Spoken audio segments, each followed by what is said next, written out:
السلام علیکم۔ آج جو میں خبر آپ سے شیئر کرنے جا رہا ہوں یہ دراصل ایک خبر نہیں ہے، بلکہ یہ ایک روداد ہے، یہ ایک کہانی ہے، یہ ایک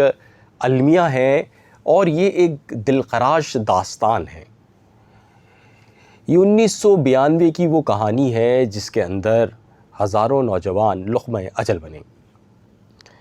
یہ قوم پرستی کی سیاست کی وہ کہانی ہے جس کے اندر مارنے والا بھی اسی قوم سے تعلق رکھتا تھا جو مرنے والی کی قوم تھی، اور جب جنازہ اٹھتا تھا تو جنازہ اٹھانے والے تو سوگوار ہوتے تھے، جو مارنے والے ہوتے تھے وہ بھی سوگوار ہوتے تھے، کیونکہ اس دور کے اندر آپس کی جو سیاسی جماعتوں کی رنجش تھی، یعنی متحدہ قومی موومنٹ جب ٹوٹی اور MQM حقیقی وجود میں آئی تو اس کے بعد ایسا بھی ہوا کہ خاندان میں ایک بھائی متحدہ قومی موومنٹ سے تعلق رکھتا تھا تو دوسرا بھائی آفاق اور عامر کا متوالا تھا، جیالہ تھا اور سپورٹر تھا۔ لڑائی ہتھیار بند ہو کے جب لڑی جاتی تھی تو علاقے بڑھ جاتے تھے اور ان علاقوں میں ایک دوسرے کے اوپر جو ہے وہ اس طرح گولیاں برسائی جاتی تھیں کہ میدان جنگ کا سماں ہوتا تھا۔ مجھے یاد ہے کہ لیاقت آباد میں ایک دفعہ جب میں چھوٹا تھا تو میں اپنے کسی رشتہ دار سے ملنے گیا اور مغرب کے بعد ہوتے ہی اچانک ہی فائرنگ کا سلسلہ شروع ہو گیا۔ تو مجھے پتہ چلا کہ میں اس بارڈر پہ جو جن کا میں مہمان تھا وہ بارڈر تھا جہاں پر MQM حقیقی کی حدود ختم ہوتی تھی، اور وہاں سے متحدہ قومی موومنٹ جو آج کی بہادر آباد ہے یا کل کی متحدہ قومی موومنٹ یعنی بانی متحدہ کی جو جماعت تھی اس کی حدود شروع ہوتی تھی، اور دونوں طرف سے جو فائرنگ کا تبادلہ ہوا تو ہمیں وہ رات ان کے گھر میں گزارنی پڑی، کیونکہ وہ رات میں اس قدر فائرنگ ہوئی تھی، اور جس کی بنیادی وجہ جو قرار دی گئی وہ یہ تھی کہ ایک سویٹ یا ایک مٹھائی کے آنر کی دکان پر MQM حقیقی کا اس وقت کا کارکن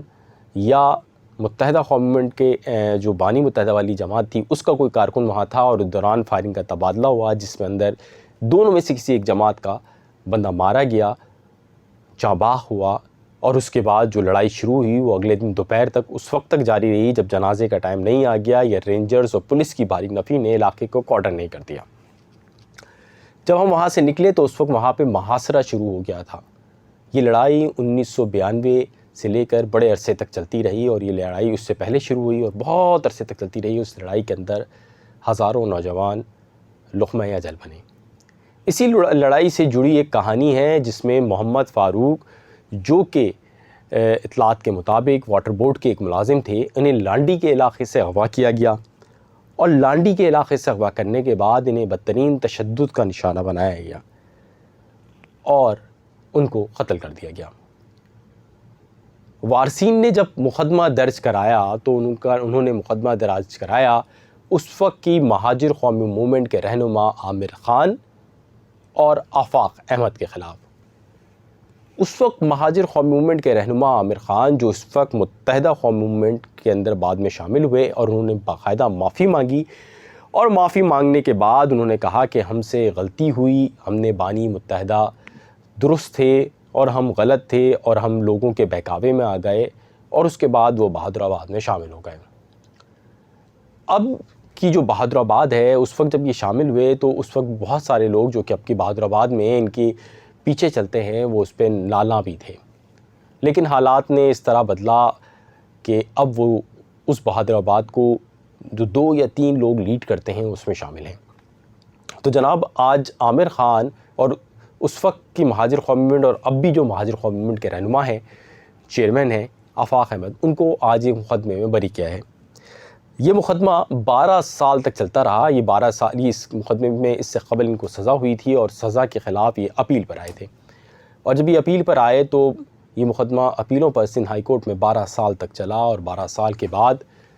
ناکافی شواہد کی بنیاد پر اور پروسیکیوشن کی جانب سے کیس درست پیش نہ کرنے کی بنیاد پر عامر خان جو کہ متحدہ قومی بہادر آباد کے رہنما ہیں، اور آفاق احمد جو کہ اس وقت مہاجر قومی موومنٹ کے رہنما ہیں، دونوں کو بری کر دیا گیا ہے۔ اس کیس کا بھی مختصر فیصلہ آیا ہے. میری میں چاہتا تھا کہ خواہش بھی تھی کہ اس کا جو مکمل فیصلہ آ جائیں تو میں اس کے اوپر ایک بات رکھوں، لیکن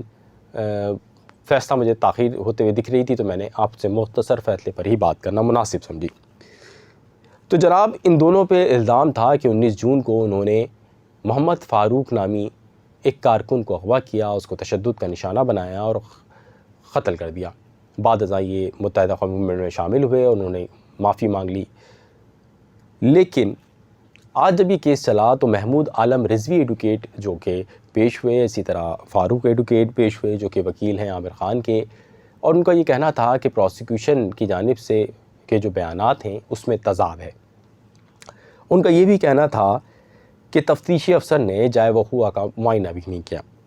ان کا یہ بھی کہنا تھا کہ پروسیکیوشن